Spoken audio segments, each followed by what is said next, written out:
Good afternoon বন্ধুরা, চলে এসেছি দুপুরের লাঞ্চ নিয়ে। আজকে দুপুরের লাঞ্চে কি খাচ্ছি চলো তোমাদের সাথে শেয়ার করি। প্রথমে নিয়ে নিয়েছি গরম ভাত, তারপরে পাট শাক ডাল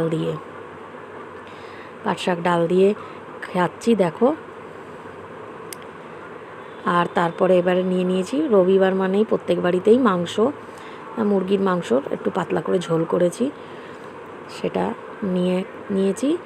এর মধ্যে একটুখানি মাংস আর আলু নিয়ে নেব মেখে, একটা পেঁয়াজ নিয়ে নিচ্ছি, লঙ্কা নিয়ে নেব ডলে, লেবু নিয়ে চিপে, আমি মাংসর সাথে অলওয়েজ লেবু খেতে খুব ভালোবাসি, লঙ্কা ডলে নেব, দিয়ে এবারে খাবো।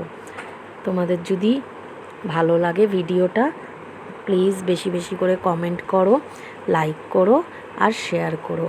হ্যাঁ, তোমরা কে কী আজকে সানডে দুপুরে খেলে অবশ্যই কমেন্ট করে জানিও। Thank you.